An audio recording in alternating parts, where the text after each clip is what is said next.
Yosia berumur 8 tahun pada waktu ia menjadi raja. Dan 31 tahun lamanya ia memerintah di Yerusalem. Ia melakukan apa yang benar di mata Tuhan dan hidup seperti Daud, bapa leluhurnya, dan tidak menyimpang ke kanan atau ke kiri. Pada tahun ke-8 dari pemerintahannya, ketika ia masih muda belia, ia mulai mencari Allah Daud, bapa leluhurnya. Dan pada tahun ke-12, ia mulai mentahirkan Yehuda dan Yerusalem daripada bukit-bukit pengorbanan, tiang-tiang berhala, patung-patung pahatan, dan patung-patung tuangan. Mezbah-mezbah para Baal dirobohkan di hadapannya.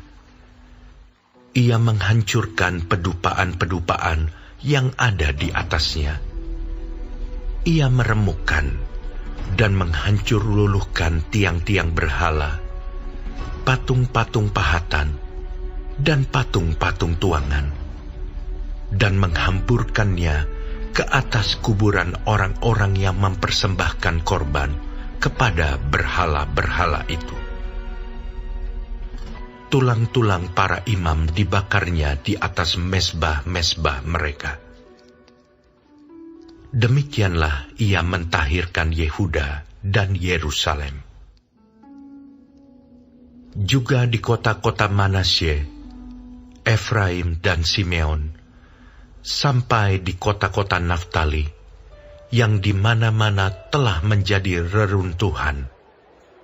Ia merobohkan segala mezbah dan tiang berhala, meremukkan segala patung pahatan, serta menghancur luluhkannya, dan menghancurkan semua pedupaan di seluruh tanah Israel.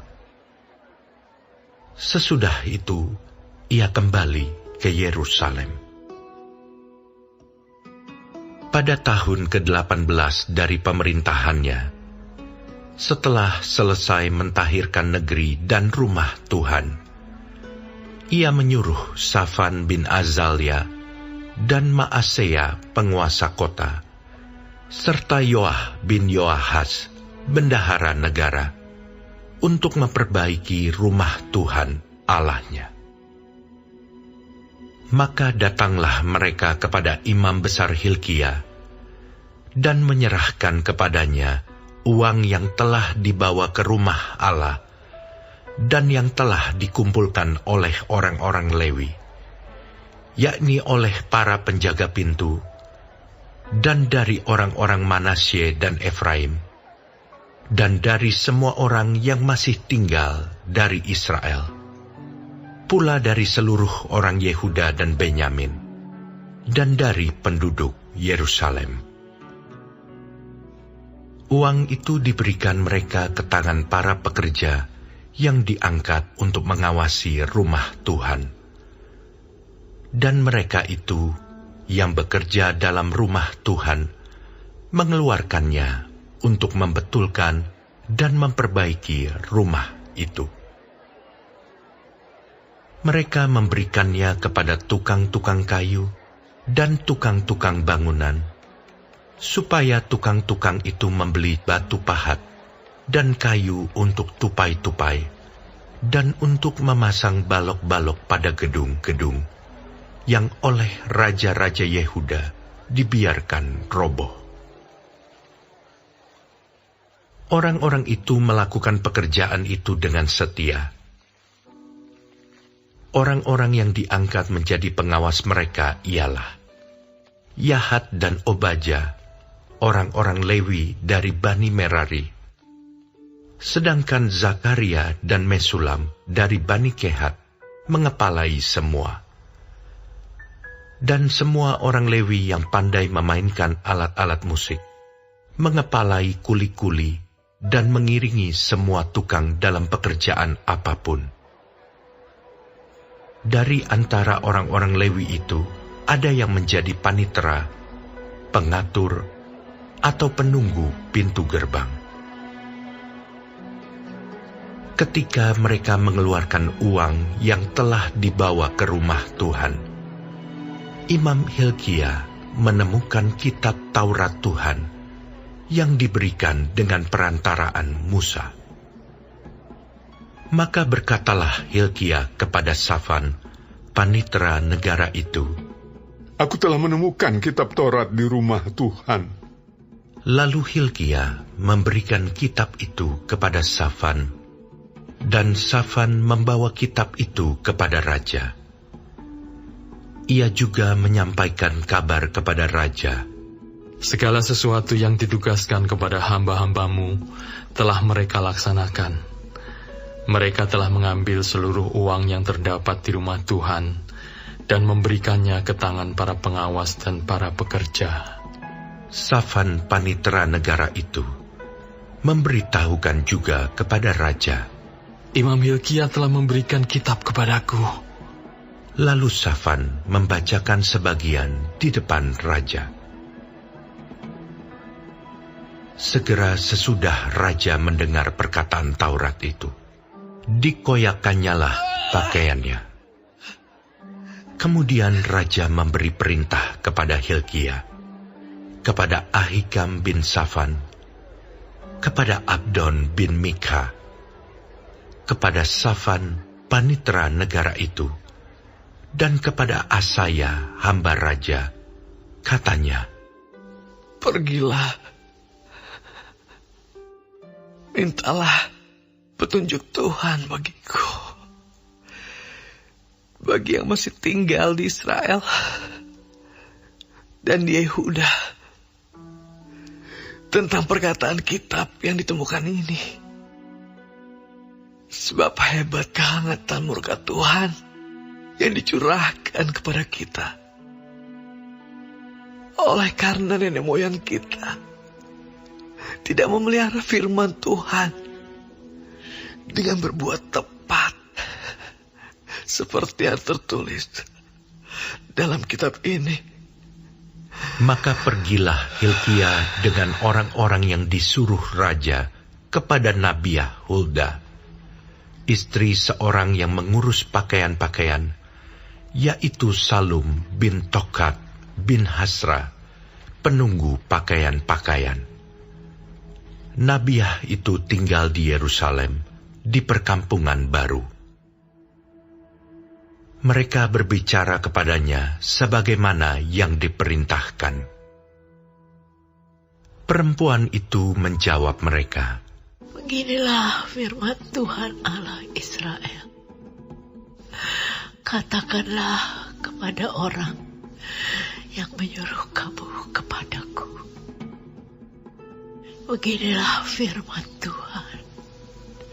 Sesungguhnya aku akan mendatangkan malapetaka atas tempat ini dan atas penduduknya, yakni segala kutuk yang tertulis dalam kitab yang telah dibacakan di depan Raja Yehuda. Karena mereka meninggalkan aku dan membakar korban kepada Allah lain dengan maksud menimbulkan sakit hatiku dengan segala pekerjaan tangan mereka. Sebab itu nyala murkaku akan dicurahkan ke tempat ini dengan tidak padam-padam.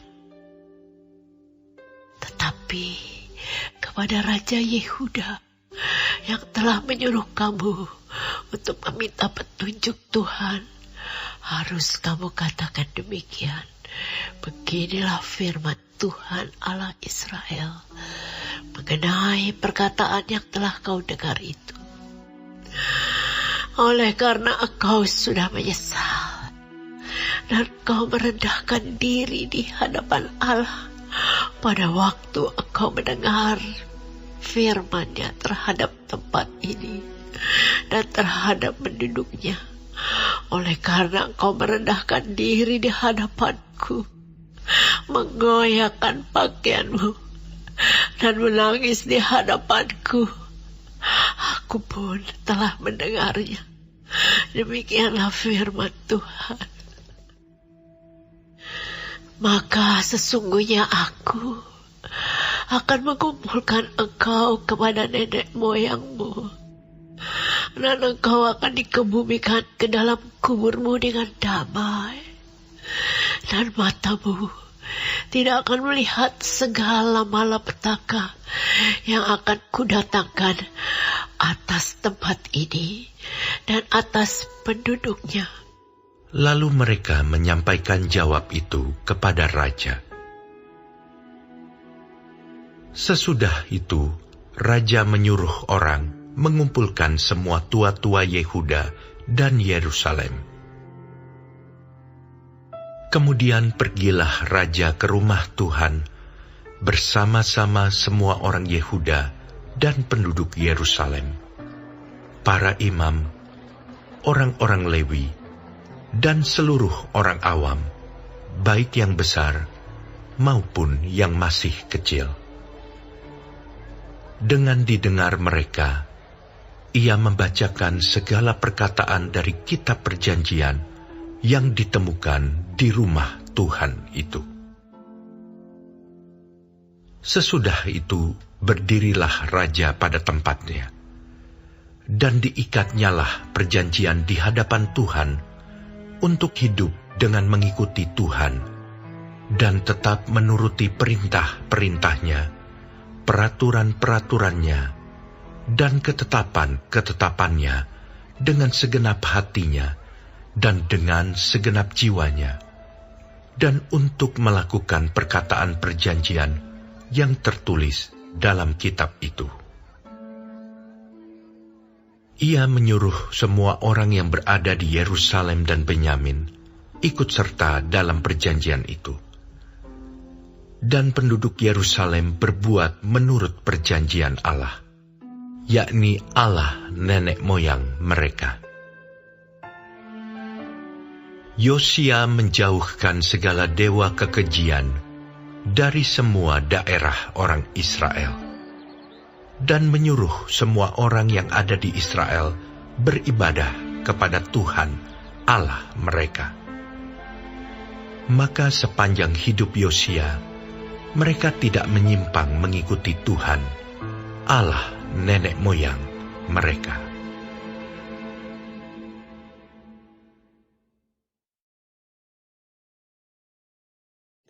Shalom semua jemaat Tuhan. Kembali kita di dalam pendalaman Alkitab Clear Sight. Sekarang kita sudah memasuki kitab 2 Tawarik 34. Tuhan Yesus memberkati. Yosia menjadi raja pada usia 8 tahun. Dalam usia yang semuda itu ia sudah hidup menyenangkan hati Tuhan. Pada usia 16 tahun, Yosia berusaha mematahkan dosa warisan pendahulunya yang telah merasuki rakyat, yaitu penyembahan berhala. Yosia mulai mencari Tuhan. Yosia hidup takut akan Tuhan. Yosia tidak kompromi dengan dosa yang selalu menjadi titik lemah bangsa itu. Yosia ingin mentahirkan negeri dan rumah Tuhan. Dan Yosia ingin membawa bangsanya untuk kembali kepada Allah dan hanya beribadah kepada Allah dan melakukan apa yang benar. Yosia melakukan itu bukan hanya menghancurkan berhala, tetapi juga dengan membangun bahkan memotivasi rakyat dari Yerusalem sampai Efraim untuk memberikan kontribusi bagi perbaikan bait Allah. Dan Yosia pun memerintahkan agar bait Allah direnovasi. Pada saat renovasi itulah kitab Taurat ditemukan.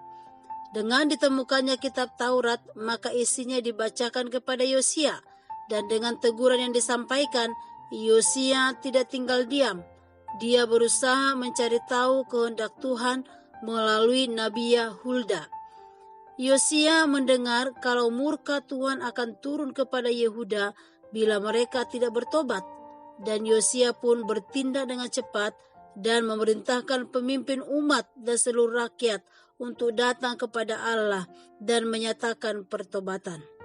Dengan itu pun bangsa itu diberkati oleh Tuhan. Kebangunan rohani bisa terjadi bila kita memiliki kerinduan yang besar untuk mendengar, mempelajari, dan menaati firman Tuhan. Melalui pendalaman Alkitab Clear Sight ini, kita bersyukur untuk kita terus mendengar, membaca, dan melakukan firman Tuhan.